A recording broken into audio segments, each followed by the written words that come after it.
Halo semua, perkenalkan nama saya Vicky, profesi saya sebagai advokat, dan selamat datang di channel Dongeng Hukum. Channel yang membahas permasalahan hukum yang biasa terjadi di masyarakat umum.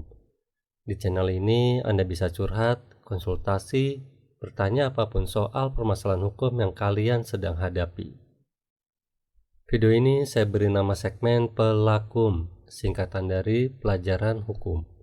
Di segmen ini saya akan berbicara tentang materi atau pelajaran seputar hukum pidana, hukum perdata, hukum agraria, dan lain-lain. Oke, langsung saja mari kita masuk ke pembahasan. Pembahasan segmen Pelakum kali ini membahas tentang perbedaan MOU dan perjanjian serta kekuatan hukumnya. Bagi Anda pebisnis pemula, mungkin pernah muncul pertanyaan di benak Anda, sebenarnya apa perbedaan MOU dan perjanjian? Kedua dokumen ini memang sekilas cukup mirip dan sering membingungkan, terutama bagi Anda yang baru memulai bisnis dan hendak melakukan perjanjian kerjasama dengan pihak lain. Maka dari itu, di video ini saya akan membahas perbedaan MOU dan perjanjian. Dengan begitu, Anda bisa paham betul apa saja hal-hal yang membedakan keduanya. Simak sampai akhir video ini.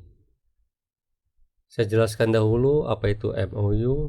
MOU itu sendiri merupakan singkatan dari Memorandum of Understanding. MOU adalah dokumen yang berisi kesepakatan atau mekanisme kerjasama sebelum kerjasama tersebut dilaksanakan.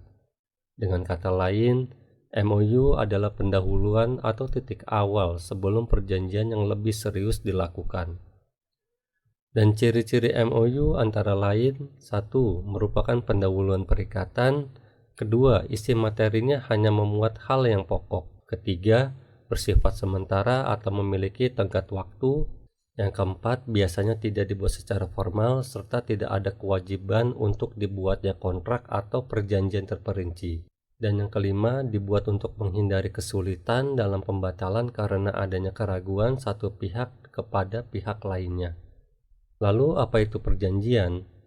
Perjanjian menurut pasal 1313 KUH Perdata adalah suatu perbuatan di mana satu orang atau lebih mengikatkan diri terhadap satu orang lain atau lebih. Berdasarkan pasal tersebut dapat dipahami bahwa perjanjian memiliki unsur-unsur sebagai berikut. 1. Perbuatan. Yang kedua, satu orang atau lebih terhadap satu orang lain atau lebih. Ketiga, mengikatkan diri. Oke, saya jelaskan dahulu satu persatu dari unsur-unsur tersebut. Yang pertama, unsur perbuatan. Frasa perbuatan tentang perjanjian ini lebih kepada perbuatan hukum atau tindakan hukum. Hal tersebut karena adanya perbuatan sebagaimana dilakukan oleh para pihak berdasarkan perjanjian akan membawa akibat hukum bagi para pihak yang memperjanjikan tersebut. Yang kedua, unsur satu orang atau lebih terhadap satu orang lain atau lebih. Perjanjian hakikatnya dilakukan paling sedikit oleh dua pihak yang saling berhadap-hadapan dan saling memberikan pernyataan satu sama lain. Pihak tersebut adalah orang atau badan hukum. Unsur yang ketiga, unsur mengikatkan diri. Di dalam perjanjian terdapat unsur janji yang diberikan oleh pihak yang satu kepada pihak yang lain. Artinya, terdapat akibat hukum yang muncul karena kehendaknya sendiri. Dan selain memiliki unsur-unsur, perjanjian itu memiliki syarat sah perjanjian. Agar suatu perjanjian dapat menjadi sah dan mengikat para pihak, maka harus memenuhi syarat-syarat sebagaimana ditetapkan dalam pasal 1320 KUH Perdata yang menyatakan hal sebagai berikut. 1. Adanya kesepakatan kedua belah pihak. 2. Cakap untuk membuat perikatan. 3. Suatu hal tertentu. 4. Suatu sebab atau kausa yang halal. Penjelasannya seperti ini. Syarat yang pertama, adanya kesepakatan kedua belah pihak. Kata sepakat tidak dapat diperoleh karena adanya kehilapan akan barang atau dari pihak yang terlibat dalam persetujuan. Apabila adanya unsur kehilapan, paksaan, atau penipuan, hal ini berarti melanggar syarat sah perjanjian. Yang kedua, cakap untuk membuat perikatan. Setiap orang berwenang untuk membuat perikatan, kecuali ia dinyatakan tidak cakap untuk hal itu. Adapun mereka yang dinyatakan tidak cakap, yakni anak yang belum dewasa, orang yang ditaruh di bawah pengampuan, dan perempuan yang telah kawin dalam hal yang ditentukan undang-undang, dan pada umumnya semua orang yang oleh undang-undang dilarang untuk membuat persetujuan tertentu dalam hal suatu perjanjian yang dibuat oleh pihak yang tidak cakap. Sebagaimana disebutkan, perjanjian tersebut batal demi hukum. Unsur yang ketiga, suatu hal tertentu. Perjanjian harus menentukan jenis objek yang diperjanjikan. Dalam hal suatu perjanjian tidak menentukan jenis objek yang dimaksud, maka perjanjian tersebut batal demi hukum.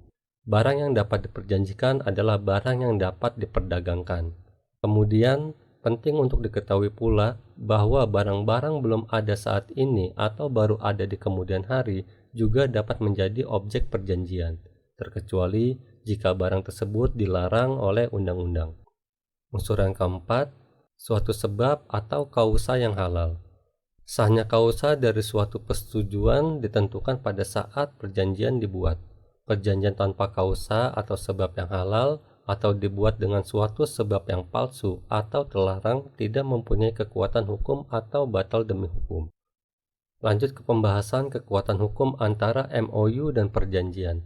Sejatinya MOU belum melahirkan suatu hubungan hukum karena MOU baru merupakan suatu persetujuan prinsip yang dituangkan secara tertulis, sehingga dapat ditarik kesimpulan MOU yang dituangkan secara tertulis baru menciptakan suatu awal yang menjadi landasan penyusunan dalam melakukan hubungan hukum atau perjanjian. Kemudian, apakah MOU mengikat? Kekuatan mengikat dan memaksa MOU pada dasarnya sama halnya dengan perjanjian itu sendiri. Walaupun secara khusus tidak ada pengaturan tentang bentuk, materi muatannya diserahkan kepada para pihak yang membuatnya. Kemudian, menyangkut perbedaan MOU dan perjanjian, dapat kami terangkan bahwa MOU umumnya dibuat sebagai pendahuluan atau prakontrak. Setelah adanya prakontrak, barulah kontrak dibuat. Selain itu, penting untuk kami sampaikan bahwa meski MOU merupakan perjanjian pendahuluan, bukan berarti keberadaannya tidak mempunyai kekuatan mengikat dan memaksa bagi para pihak untuk mentaati atau melaksanakannya. Terkadang ada kontrak atau perjanjian yang diberi nama MOU, artinya penamaan dari dokumen tersebut tidak sesuai dengan isi dari dokumen tersebut, sehingga MOU tersebut memiliki kekuatan hukum mengikat sebagaimana perjanjian. Dalam hal suatu nota kesepahaman telah dibuat secara sah, memenuhi syarat-syarat sahnya perjanjian sebagaimana yang telah dijelaskan. Kedudukan atau keberlakuan nota kesepahaman bagi para pihak dapat disamakan dengan sebuah undang-undang yang mempunyai kekuatan mengikat dan memaksa. Tentu saja pengikat itu hanya menyangkut dan sebatas pada hal-hal pokok yang termuat dalam nota kesepahaman itu. Demikian penjelasan saya terkait perbedaan perjanjian dan MOU, semoga bermanfaat. Silakan komen, subscribe, like, dan share video ini. Komen jika ada yang mau ditanyakan, jangan sungkan-sungkan, selagi bisa dijawab pasti saya akan jawab. Apabila mau curhat atau konsultasi, silakan DM saya di Instagram atau komentar di video ini. Sampai jumpa di segmen pelajaran hukum selanjutnya.